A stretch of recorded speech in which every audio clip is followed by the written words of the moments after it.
This is the third event we've done with this mayor. And the other two hotels, the Bristol and the Abigail, are also some of the finest, not simply in San Francisco, but in the country. And Mayor, you've really raised the standards for permanent supportive housing. And at a time when people all around the country are complaining about homelessness and saying, what are the solutions? We know the right way in San Francisco, and under this mayor, we're doing it. We're acquiring permanent supportive housing, and that's the only answer, because people need housing, need a roof over their heads. And this particular project, as I said earlier, tenants from the Baldwin Hotel, like John, will be moving here, and they've been in very tiny rooms on 6th Street with no private baths. This is the first hotel ever acquired by the city that has not only all private baths, but micro kitchens in every room.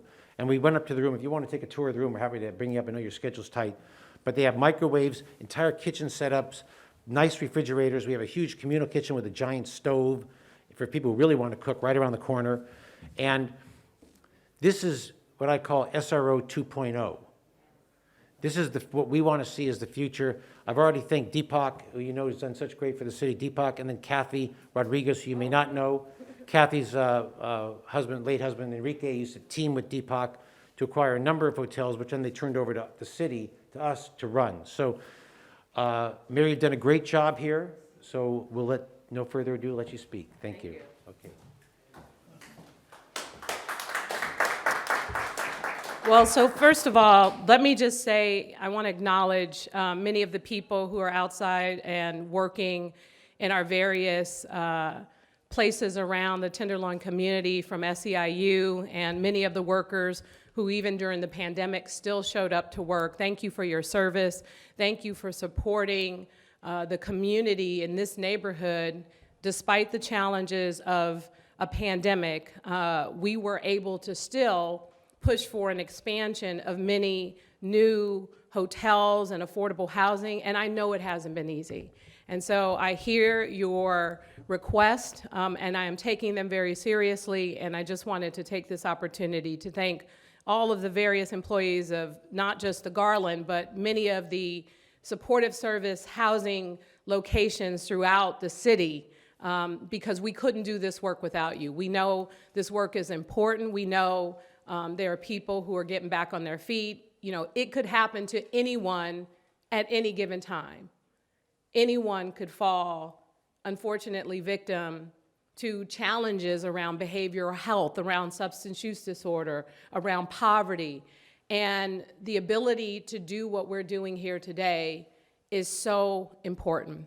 And Deepak, I just want to thank you so much, because I feel like we continue to do these great partnerships. But more importantly, I appreciate how much care you take into making sure these places look good for the people that are going to be here, how you've gone out of your way, and in addition to another location that we worked together on, and provided even a television in a congregate room where people can come and gather as a community. And it means a lot. It's the little things that make a difference. And so we appreciate you and your family and your work to help us get San Francisco's most vulnerable population housed. And the thing is, we set out in I think it was 18 or 19, we set a goal to increase the number of shelters in San Francisco. And what we set out a goal to do was to add 1,500 new shelters to our portfolio. Well, the fact is, we're almost there. And I'm really proud and excited. It's the largest expansion of shelter in San Francisco in over 20 years. But in addition to shelter, what we've learned from this pandemic is people need their own space. People need their own bathrooms and their own food prep areas. I mean, these are things that many of us are so blessed to have in our lives, things that we take for granted every single day when we walk through the doors of our home. It's what other people sadly don't have. The people who unfortunately are sleeping on the sidewalks, are sleeping in tents, are sleeping in some cases in many of our single room occupancy hotels where they have to share a bathroom and have no control over the whole cleaning situation that occurs in those locations. And that's why this place is so important. 80 new units where you have your own space, where you have dignity, where you don't have to share your space with people that you may not even know and people that you may not even get along with. That is so important, and this is direction that we need to be headed in. Now, I know we've built navigation centers and a number of other places to provide support for people who are living on the streets, but I want us as a city to move away from that model, to move towards those, what are those small home thingies called, Shireen? The cabins that we just opened at 33 Golf. I want us to move towards places like the Garland and focus on places that will allow people to live in their own space and live their lives, as I said, with dignity. This is so important, and we were able to do this because of federal support from HUD, because of the state support through Project Home Key, and because of the resources we provided in our budget through the city and working with Randy Shaw and the Tenderloin Housing Clinic and the work that they continue to do to manage these facilities, to provide the supportive services, to work with the city and what we have available to make sure that we are not only getting people housed, but we're keeping them housed. And then we're thinking about the challenges that they might face with their mental health or their personal care or just basic hygiene. And let me tell you this quick story because many of you know that I grew up in the city, and I remember there was this gentleman who I knew all my life. I mean, there was a place called Foodland, and it turned into Gold Lane. It was in Fillmore. And he, with the other older guys, would hang out in this location. And we all lived in Plaza East. We all, this is public housing, and yes, people didn't go there unless they lived there. But we didn't have people sleeping on the sidewalk. Everybody had a place to go. And so just imagine you fast forward and this same gentleman, who I'm not gonna put his business out in the street, but he's sleeping near Safeway at Webster. And he was homeless, we found out, for 5 years. He lost his housing. He had challenges with his Social Security. He didn't know where to go or what to do because he did accept, when Plaza East was torn down, he accepted a Section 8 voucher, and he just struggled from that point forward, and he was homeless.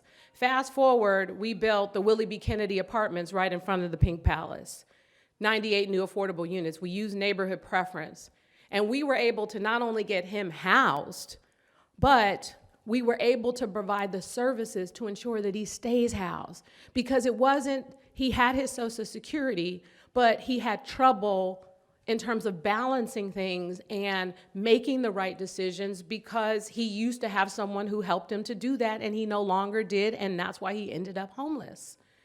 And that is the tragedy. We can't just take for granted that everyone knows what to do and how to do it, especially in an expensive, complex city like San Francisco. And that's why services are so important, and that's why it's so expensive. People are wondering, why are you spending so much money and we don't see changes on the streets? Well, John will disagree with you because there's a change in his life right now, and it's a blessing. It's a blessing that he is here, and our goal is to try and do everything we can in this city to make sure that people like John and his friend are not continuing to fall victim to what's happening out on our streets. I'm really proud of the work we do. And yes, there is always more that can be done. Yes, we have a lot of work to do in this city, but we're also committed to making the right investments, committed to supporting and uplifting our residents and our workers, and doing everything we can to ensure that places like the Garland with these new 80 units become the norm and not the exception. So thank you all so much for joining us here today as we really celebrate this milestone. So much more work to be done, but as you can see with all the folks that are here today, we are committed to that work, and we're not gonna give up. Thank you.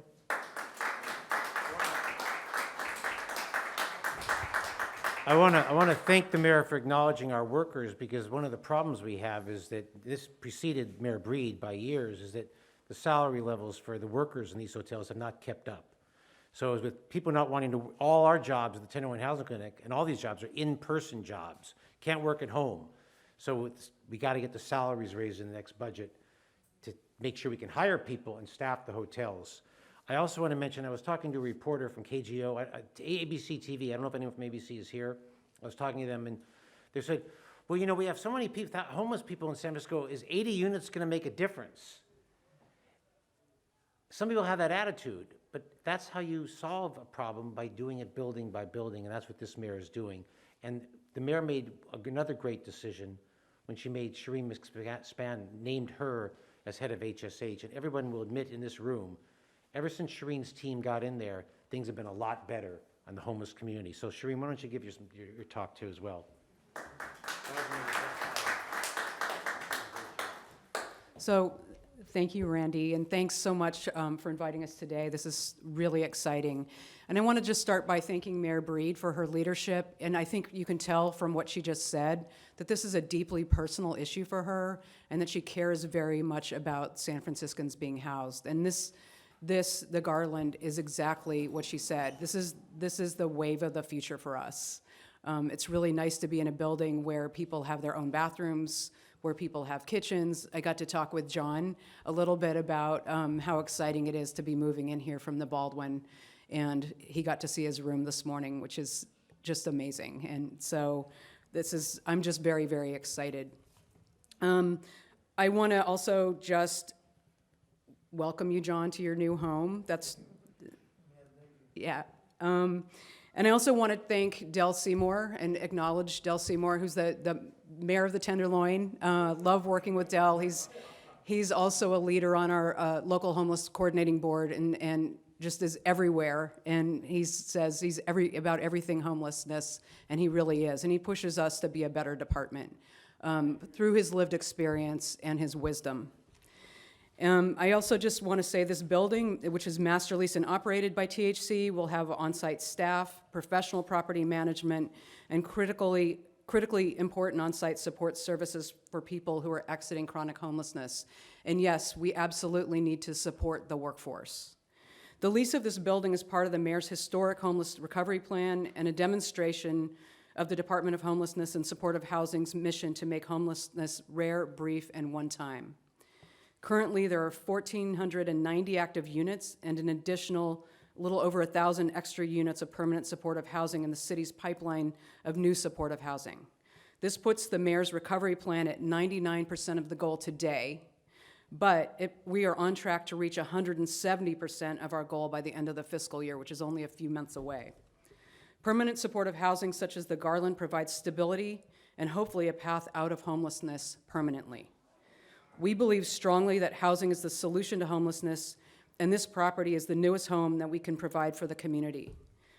I'm going to now turn the event back over to Randy Shaw, and Randy will move us into Q&A. Yes, and I do want to ask, I know thank you, and I know the mayor's schedule is tight.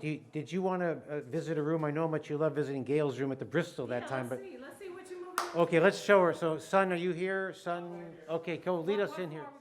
Second floor.